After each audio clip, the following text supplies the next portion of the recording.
Da inicio el programa de opinión más influyente de la radio. Las emisoras Democracia AM y XFM presentan la revista de opinión Democracia, con la conducción y dirección de Gonzalo Rosero. No puede haber diálogo sin libertad de expresión. No puede haber diálogo sin libertad de expresión. Ella es el alma de un pueblo. Sin amilanarse. Sin amilanarse. Este Ecuador amazónico, desde siempre y hasta siempre. ¡Viva la patria! Combatiremos la corrupción. La de ahora y la de ayer. Y la que podría venir. La de adentro y la de afuera. La revista de opinión Democracia. Los temas realmente relevantes, analizados con la visión crítica del periodismo libre. Da inicio la revista de opinión Democracia, el programa en el que usted cree. Comenzamos. Gonzalo Rosero, credibilidad incuestionable. Muy buenos días, encantados de poder saludarles en la mañana de este día lunes. Y la emisora, su cadena de noticias y de medios, se honran en presentar e inaugurar este programa de opinión e información con uno de los secretarios de Estado que mayores satisfacciones, expectativas positivas y bueno, un aliento dentro de la administración nos ha traído el señor ministro de Hidrocarburos. Estamos muy contentos con su administración, su energía y asimismo su gesto diplomático para manejar los asuntos que competen a un área que fue perjudicada, que fue tremendamente explotada, pero no para beneficio del país y de las cuentas fiscales, de los ingresos fiscales, sino en beneficio de unos cuantos que estamos descubriendo desde hace muchísimo tiempo, comenzando incluso por los temas de conducción y ausencia de participación de nuestra compañía estatal, estaban enviando al Perú. Eso me parece que es un robo impresionantemente grande que lo van a ir desmenuzando a lo largo de esta semana, y no solamente por el aporte investigativo de esta emisora, sino porque todos los medios de comunicación están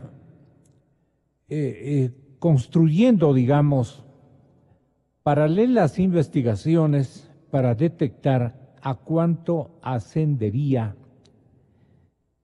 los perjuicios que en la conducción de petróleo hasta tierras peruanas ha conllevado durante tantos años. La Procuraduría se ha silenciado enormemente. La Fiscalía no tiene hasta este momento un reporte de parte de su nuevo titular que debería también introducirse en la investigación de este capítulo. Por lo pronto, señoras y señores, hay más de 100 objeciones al poliducto Pascuales-Cuenca. ¿Quién nos dijo esto? ¿Quién asumió la responsabilidad, si no el ministro Carlos Pérez aquí presente, y a quien presentamos un saludo de respeto? Y más que todo, señor ministro, de gratitud por lo que usted viene haciendo al frente de la cartera. Todos los medios de comunicación estamos en seguimiento preocupado de lo que va descubriendo su gestión ministerial. Bueno, lo primero es lo primero, sí. Las objeciones al poliducto Pascuales-Cuenca, y también nos preocupan las formas como quieren desarrollar la información, la parte aludida dicen que no han podido o que no pueden terminar la obra, simple y llanamente porque nosotros como Estado tampoco hemos cumplido con las alícuotas correspondientes dentro del convenio. Y eso es de falsedad absoluta. Hay naturalmente una especie de margen de castigo que usted, mientras no entregue las otras etapas, entiendo que habrá determinado, señor ministro, que no es conveniente entregar. Entiendo que esta es una última alícuota para el Pascuales, para el poliducto Pascuales-Cuenca. Expliquémosle a la gente primero aquello, luego para irnos a otros temas de palpitante actualidad. Señor ministro, me he demorado unos instantes, pero es necesario que usted sepa que la colectividad está sumamente agradecida con su gestión. Bienvenido, buenos días. Gracias, Gonzalo, por sus palabras. Buenos días y buenos días a su audiencia. A ver, yo lo que estoy haciendo, Gonzalo, es personalmente visitando cada uno de los proyectos y tratando de hacerme una idea clara de lo que ha sucedido en cada uno de los proyectos.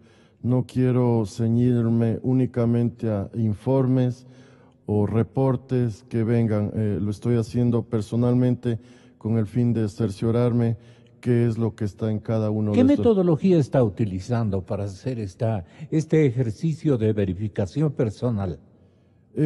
Voy a cada uno de los proyectos acompañado de los técnicos de cada una de las áreas que son especializados en el proyecto específicamente, gente que ha trabajado a lo largo del tiempo en la ejecución de estos proyectos y les pido a ellos las explicaciones del caso en sitio.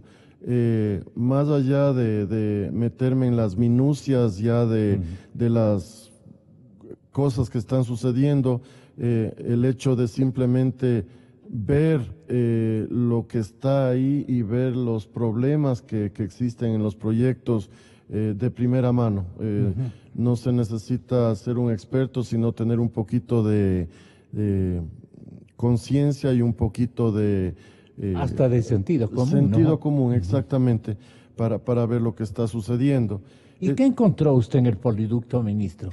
A ver, yo la semana pasada visité la terminal de Cuenca del polioducto Pascuales-Cuenca y lo primero... ¿Para qué nos sirve este poliducto? Para volver a tener una impresión y graficándole a la gente de lo importante que era esta obra, que iba a costar más de $600 millones, tengo entendido. Sí, a ver, el polioducto Pascuales-Cuenca lo que hace es abastecer de gas, diésel y gasolina super y extra a 2.600.000 habitantes en 7 provincias del sur del país. Esto evita llevar vía autotanques todos estos combustibles. El polioducto cuenta con 6 estaciones de bombeo que inician en Pascuales, Bachorrillo, La Troncal, La Delicia, Ducur, Charcay. Son 215 kilómetros de recorrido, La Troncal 102 kilómetros con una tubería de 10 pulgadas y la tramo Troncal-Cuenca 113 kilómetros con una tubería de 8 pulgadas. Y ahí lo que se va a hacer es en el primer tramo bombear 46.500 barriles de derivados por día y en el segundo tramo bombear 30.800 barriles de derivados por día. Ese es el propósito de este propósito proyecto. Gigante, importantísimo. Es importante, claro, y era necesario. Es algo que esta cartera no discute la necesidad de estos proyectos. Eran proyectos necesarios para el país. La inestabilidad en los suelos, que fue uno de los signos de mala construcción, de mala selección de suelos precisamente, es algo que nos ha preocupado porque esta compañía se enseñó a hacer a la barata, como dicen popularmente en la ciudadanía, las obras que se le encomendaba.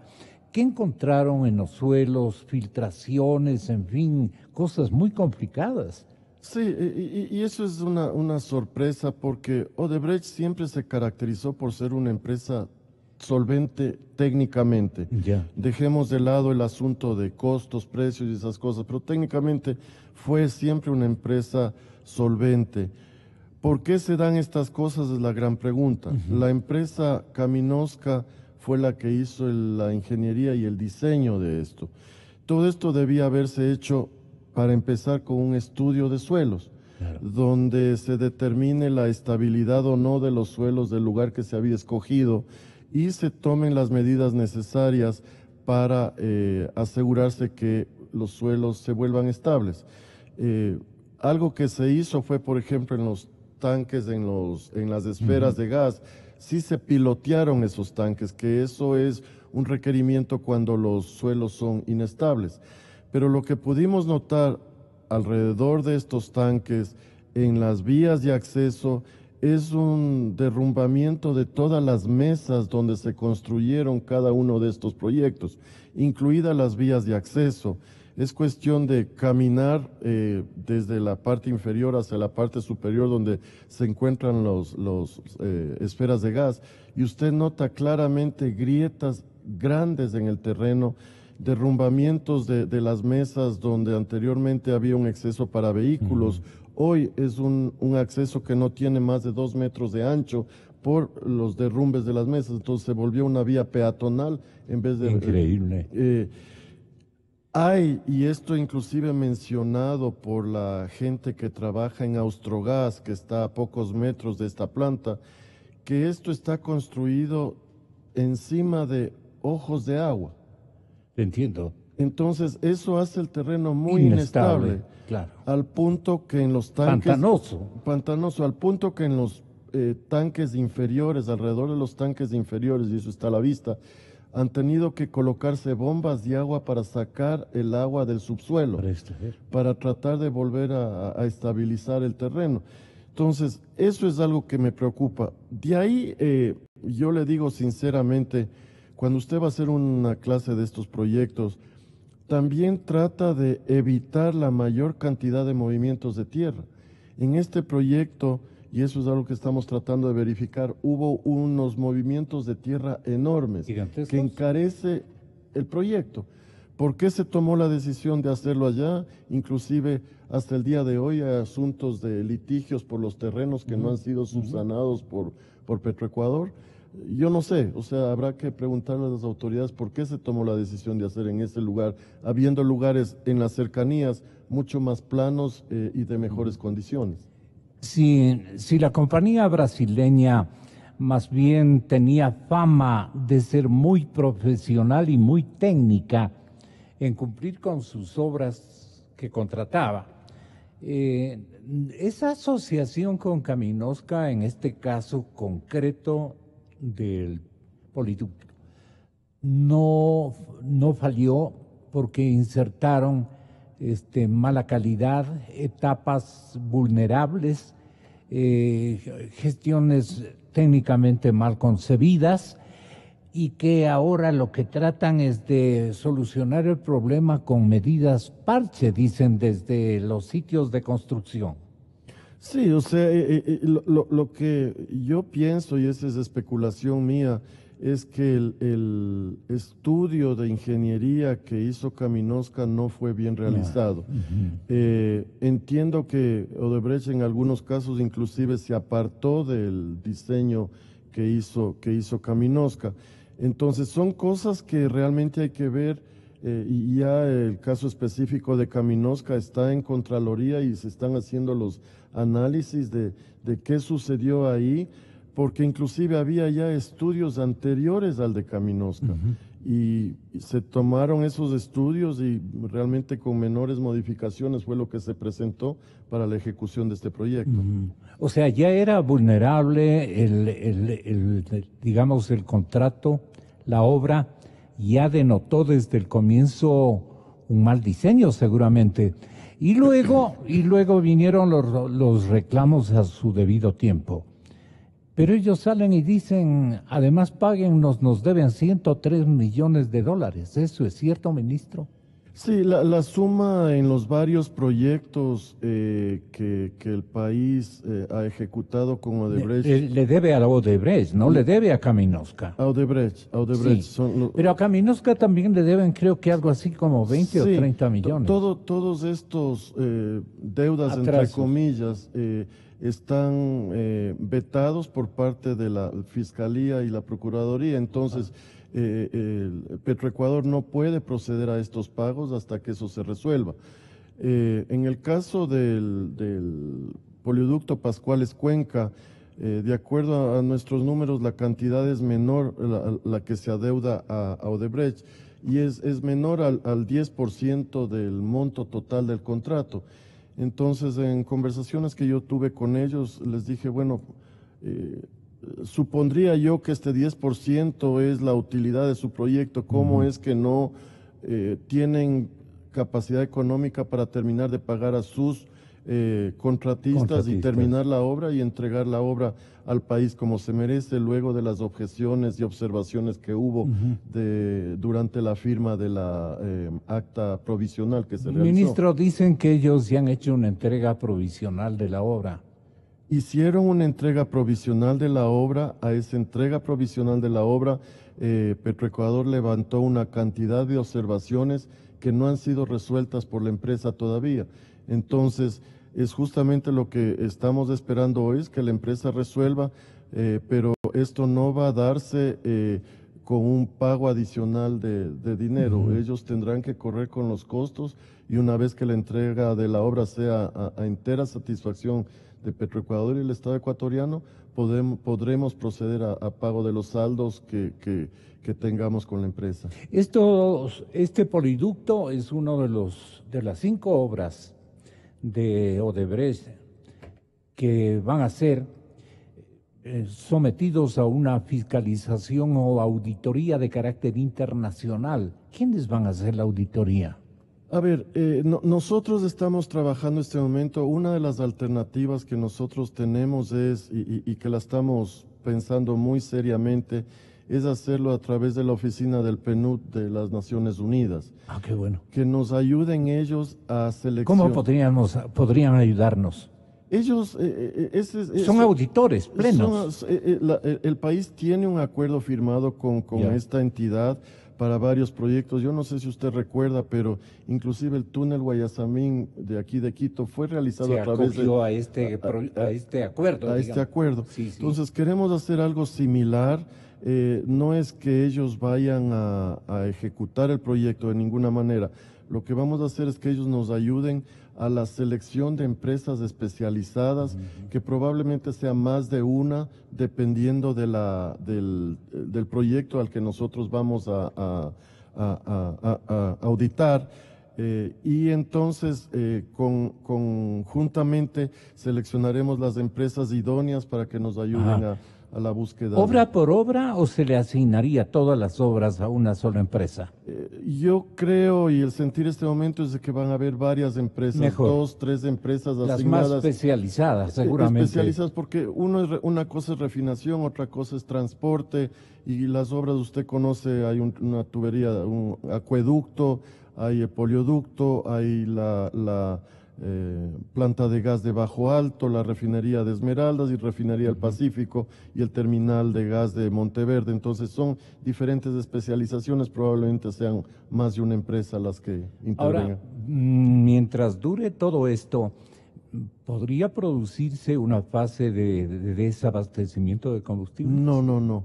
Y esto vale la pena aclararlo. Yo le pido, sí, aclaremos esto. De ninguna manera el país va a sufrir desabastecimientos. Petroecuador está trabajando en asegurarse de que exista suficiente provisión de combustibles en el país, y las paras programadas tendrán que contemplar que exista suficiente capacidad en el país de derivados para atender a las necesidades de la población y de la industria. Me han hecho conocer, yo marginalmente indagué su acierto al haber encontrado y designado al señor, me parece que es ingeniero Carlos Tejada, quien va a asumir la gerencia de refinación de Petroecuador. Es un altísimo cargo, pero por el desafío que plantea la coyuntura, ¿no es cierto? Porque en todas partes, señores oyentes, donde hablemos de refinación de petróleo, tenemos dificultades, ya con las empresas, ya por las obras mal ejecutadas, ya por el robo que se ha experimentado, por la corrupción, quiero decir, que se ha experimentado, con las razones que ustedes parcialmente o totalmente conocen. Entonces, el señor ministro nos va a explicar el tema del señor ingeniero Tejada, que me parece su formación es de primerísimo nivel y parece un hombre que me han dicho es un hombre muy serio y caracterizado en el cumplimiento de obligaciones que el Estado ecuatoriano ya le encomendó y salió airoso, muy bien, aplaudido y calificado por las instituciones a las que ha servido. ¿Dónde ha trabajado el señor Tejada? El señor Tejada es una persona de altísima experiencia. Lo que nosotros hicimos fue buscar una terna de gente de estas capacidades. Él proviene de una universidad de Ucrania, ¿no? Sí, bueno, él trabajó en la refinería de Esmeraldas específicamente por muchos años. Lo conocen los trabajadores. Claro, es una persona formada con muchísima experiencia y no solo su experiencia se limita al país, tiene experiencia fuera del país, ha sido consultor en varias ocasiones. Entonces es una persona con una experiencia probada. Y sí, lo que usted menciona es cierto, él tendrá un reto muy grande. Nosotros ya tenemos un primer informe que hemos recibido de la empresa Worley Parsons, que fue la empresa que fiscalizó la refinería de Esmeraldas. Ese documento técnico, ¿qué valía le da a usted? Tiene una valía importante.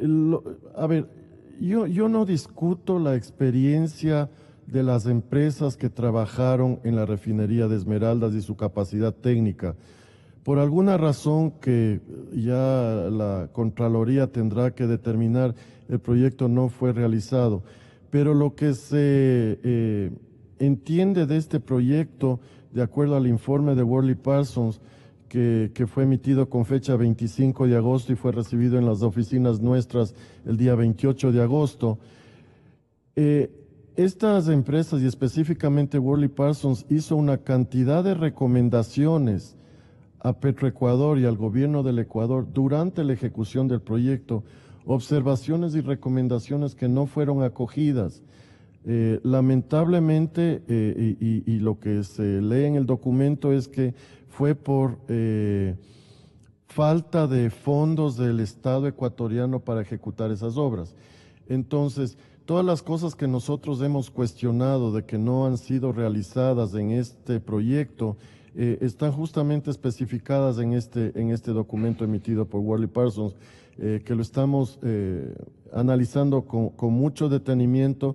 Probablemente el ingeniero Tejada tendrá que pedir aclaraciones a este documento a la empresa con su experiencia y ver qué necesitamos adicional. Pero todo esto aparentemente se basa en un plan que el gobierno hizo para trabajar toda la parte estratégica de hidrocarburos del país. Y lo que se hizo en la refinería y en los otros proyectos formaba parte de esa estrategia. Lo que sí queda claro en este proyecto es que al constatar la emergencia de la refinería de Esmeraldas, hubo poca planificación y más bien se fueron afrontando los retos de una manera,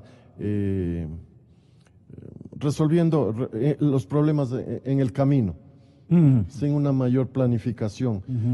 Nuevamente por la premura que... Un poco tapahuecos. Sí.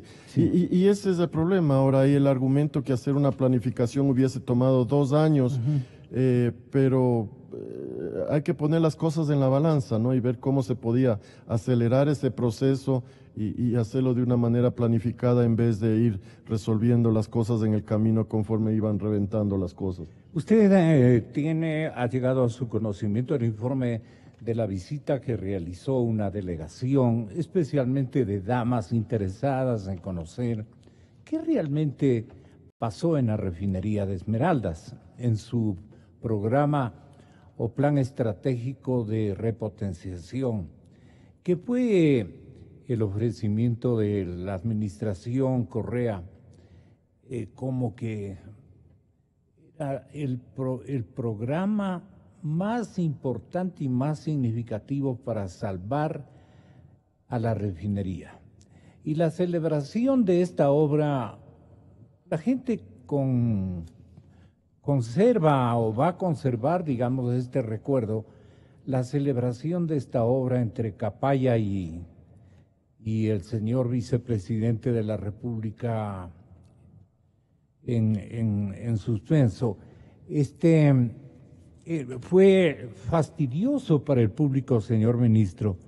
Ahora la refinería de Esmeraldas, por informes parciales individuales de estos comisionados de la Asamblea Nacional, resulta para unos nefasta ciertamente, empero el señor asambleísta que tiene motivos para defender lo bien hecho de la obra, este señor Esteban Albornoz, o ingeniero Esteban Albornoz, asambleísta Esteban Albornoz, que es uno de los que hay que ponerle el ojo desde los medios de comunicación colectiva por tanta desfachatez de mencionar que esta repotenciación de la refinería de Esmeraldas es una de las obras más significativas y bien logradas que ha tenido Petroecuador. Esto es lo que dijo, y así reaccionó, por ejemplo, una asambleísta que tuvo la bondad de concurrir a nuestro estudio hace muy pocas horas. Ella se llama Rina Campaín. Háganos escuchar, compañero. Tenemos una refinería que está operando y está procesando el 100% de su capacidad. Y claro, esto es bueno para el país. Se ha cuidado tanto como que dice que hay problemas, hay esto, hay el otro, pero la planta está trabajando al 100%. ¿A qué hablan el 100%? Dicen que supuestamente es 110.000 barriles de petróleo. Como yo les pregunté a ellos, ¿y el residuo cuánto es? ¿De qué estamos hablando? El residuo es casi el 55%. Estamos hablando que está trabajando a la mitad. Me parece que es de fines del 2016. Y la otra, que es la de mayor capacidad, que fue adquirida hace 20 años. Fue adquirida en 1997 y que jamás funcionó. Estas son realidades que tenemos que dejar con claridad. La famosa repotenciación llegó a costar 2.200 millones de dólares. El 29 de julio, con las fotos que acaban de ustedes ver, ocurrió un incendio en los turbogeneradores de energía, una parte fundamental para el sistema eléctrico de refinería. Eso fue parte de la famosa repotenciación también. En la visita que realizamos nosotros, los asambleístas, que fue una comisión de la Comisión de Desarrollo Económico, y también fuimos otros asambleístas que se apersonaron y dijeron, bueno, vamos a ver qué es lo que realmente está sucediendo en Esmeraldas. En lo particular, yo vivo en Esmeraldas. Yo sé la contaminación ambiental terrible que pasamos los esmeraldeños, y no lo conozco desde ahorita, a los 34 años de edad que tengo, lo conozco de toda mi vida. Tiene 2 plantas de azufre la refinería.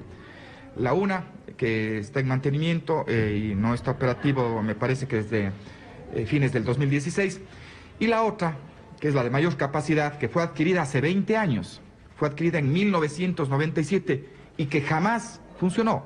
Estas son realidades que tenemos que dejar con claridad. Subimos a un tanque, ¿no? Y dentro de lo que pudimos ver, constatamos de que existen fisuras en la estructura. Hablo de los tanques de almacenamiento de combustible. Existen fisuras. Y con este problema existen 22 tanques. Y lo peor de todo no es eso. Lo peor de todo es porque si hay un problema, ¿no? Inmediatamente debería la empresa actuar y arreglar el problema, ¿no? Pero no. Estuvimos conversando con autoridades de EP, Petroecuador, y nos supieron manifestar de que existen litigios que mantiene la compañía contratista Tesca y que hay que esperar pues qué sucede con ese litigio. Entonces imagínense cuánto tiempo se tiene que esperar y el riesgo que se corre, el país entero necesite combustible y no tengamos. Le hizo nuestro compañero de producción una edición para que pueda apreciar las razones que exhibe el asambleísta Albornoz y la señora Campaín, que pertenece más bien al criterio de la comunidad, un poco más sapiente del tema, porque allí está la refinería y hay cuántas generaciones de esmeraldeños que han recibido una educación petrolera por obvias circunstancias, tan familiarizados con el tema. Yo creo que tiene toda la razón la asambleísta esmeraldeña. El otro siempre le ponen para que salve circunstancias, señor Albornoz. Entonces, no le voy a preguntar a quién debemos creer. Nosotros le creemos a usted y le creemos a la señorita Campaín, quien denota claramente las cosas como han ocurrido. Incluso estos gallos, perdone que los califique de esta manera, no han arreglado ni siquiera inconvenientes con los subcontratistas. Entonces los subcontratistas han hecho o han elaborado una escalera. Tú no me cumples y yo no te cumplo. Es que a mí tampoco el Estado me está cumpliendo. Y ellos hacen un escandalazo como que el Estado no les ha cumplido económicamente porciones de dinero, partes del contrato gigantescas. Y valdría la pena, señor ministro Pérez, que usted le diga a la ciudadanía qué es lo que realmente no se ha podido cumplir o ustedes se han detenido el dinero precisamente hasta que entreguen las obras. Sí, Gonzalo, a ver, yo creo que en la entrevista que usted gentilmente me invitó unas semanas atrás, comenté ya todos los aspectos de la refinería.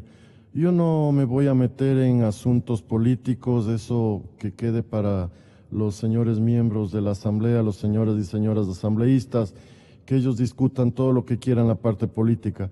Yo lo que hice fue informar a la ciudadanía de los problemas que se vieron en la refinería en cuanto a la ejecución de los contratos, en cuanto al, llamémoslo, performance técnico de cada uno de los secciones y equipos.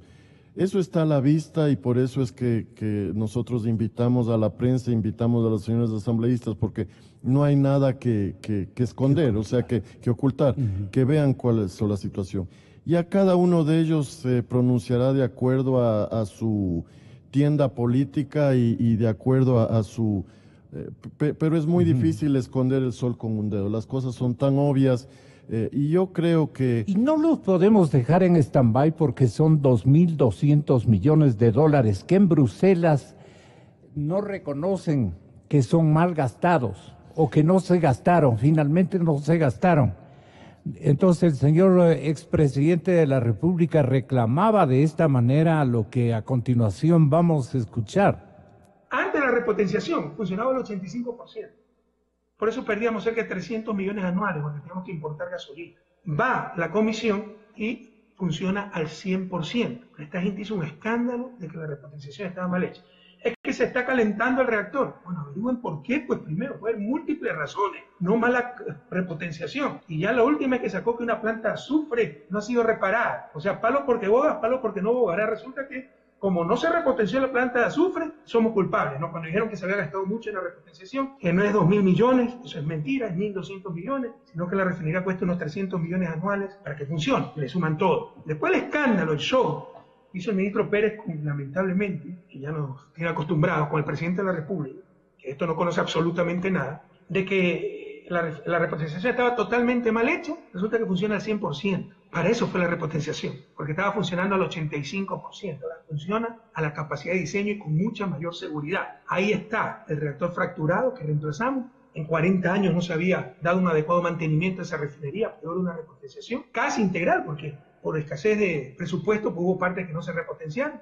Pero ¿por qué no se repotenció eso también? Hagan ustedes, en vez de estar haciendo show, llorar. Si yo me hubiera puesto a llorar al inicio de mi gobierno, por cada bache que encontré en las carreteras, las pocas carreteras que había. ¿Se imagina lo que hubiera pasado? Por esa traba. Esa habilidad de mezclar los escenarios, de justificar asuntos que no existen o que no tienen relación con lo principal de lo principal. Bueno, usted no está para esos trotes, ministro, su formación responde a otra escuela y usted no es político. Por manera que entendemos, usted ni se indigna por lo menos, porque no amerita, ¿no? El hombre está a este momento desesperado. ¿Dónde están los 2.200 millones, presidente Correa? Si me está escuchando usted, en Europa, en la Europa donde se ha ido a vivir y está loquito por volver, pero en otras condiciones. ¿Usted no cree que el señor presidente podría salir envuelto? Pregunta difícil, señor ministro, y aunque tenga connotación política, jurídica, sí conviene que usted como ecuatoriano que es, nos diga si es verdad que lo que siente Correa y siente Glass es que las cosas les están como trincando y pueden coaligarse en la necesidad de una investigación que la institucionalidad ecuatoriana de control les plantee y especialmente los sectores judiciales de nuestro país. Y ahí está entonces este abandono de una tesis explicativa, de una relación informativa cabal, concreta. Hablan siempre con que es del show, que es de esto, que es del otro. No se le entiende, y no se le entiende no porque no puedan explicar simple y llanamente. No se le entiende al señor expresidente de la República porque no sabe realmente qué argumentar. ¿Usted qué podría decir? Este es parte de los sentires del pueblo ecuatoriano y de este periodista. ¿Usted qué piensa, señor ministro Pérez, que ocurre en el dúo que gobernó el país en el cuatrienio anterior respecto de esta obra tan importante y que costó tanto sin beneficio de inventario? Esta es la parte muy dura que tenemos nosotros, no que asimilar con dejadez, señor ministro, sino como usted está haciendo, puntualizando, sin ánimo de rencillas ni cosa por el estilo, ha escogido usted el ámbito técnico para explicarle a la sociedad lo que es su obligación explicarle. Sí, Gonzalo, mire, dejemos que las entidades a quienes corresponde hacer el análisis de todas estas obras, sean Contraloría, sea Fiscalía, que hagan sus análisis y que sus resultados, yo no sé cuáles sean los que estos van a arrojar, pero serán ellos los que decidan. De nuestro lado, de ninguna manera hay un show, es simplemente mostrar las cosas como son. Yo le mencionaba hace unos minutos el informe de Worley Parsons, donde hay recomendaciones específicas que no se siguieron simplemente. Ojalá para beneficio del señor expresidente y del señor vicepresidente haya sido por desconocimiento y que las autoridades a su tiempo no les presentaron todas las cosas como son. Yo soy una persona que he trabajado en la industria por 42 años sin afán de creerme que tengo la solución para todo. Algo conozco de esto y las personas que se están contratando para que ya se integró, hablando del ingeniero Tejada el día viernes pasado, son gente con mucha experiencia y claramente ellos van a mirar el lado técnico únicamente de esto. Ellos y todas las instituciones nuestras a cargo de esta cartera, lo que buscamos es la parte técnica y cómo solucionar los problemas de aquí en adelante. Ya las entidades a las que les corresponde harán su análisis político e iniciarán juicios o lo que sea necesario contra las personas a quienes se les encuentre algún problema. El experto Tejada encontrará seguramente negligencias de ahorro. Obviamente ese ahorro no iba en beneficio de la economía nacional. ¿Usted qué opina? Bueno, parte de la auditoría que nosotros vamos a hacer no va a ser solamente técnica, va a ser económica, es decir, qué trabajo se hizo en la refinería con la repotenciación y el sostenimiento, cuyos costos ascendieron a 2.200 millones de dólares, pero adicionalmente a esto se determinará cuáles fueron las facturas o los costos que llegaron y cuál debía haber sido el precio de mercado para la ejecución de esas obras. Ahí se determinará si hubo o no hubo sobreprecio en cada una de las obras que se realizaron. Es parte de la auditoría.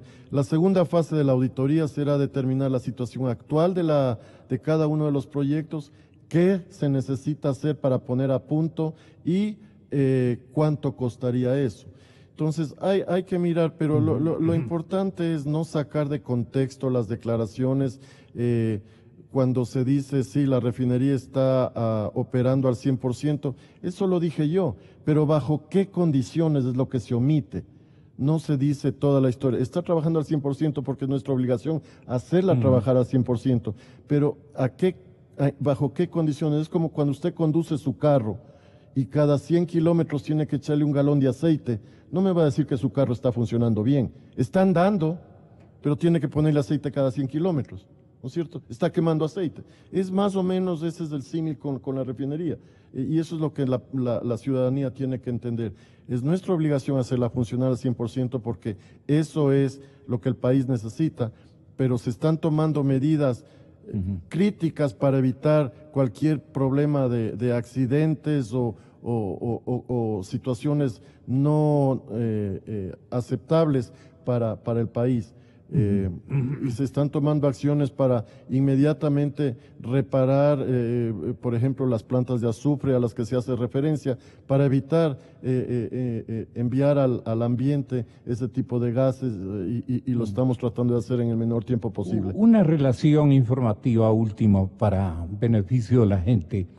Nuestros ojos deben estar preocupados, muy preocupados en el horno, en las plantas de recuperación de azufre, deben estar muy preocupados por la advertencia o la duda que existe de la comisión cameral que viajó hasta Esmeraldas, el tema del área de tanques, el turbogenerador IE7004, así creo que lo denominan.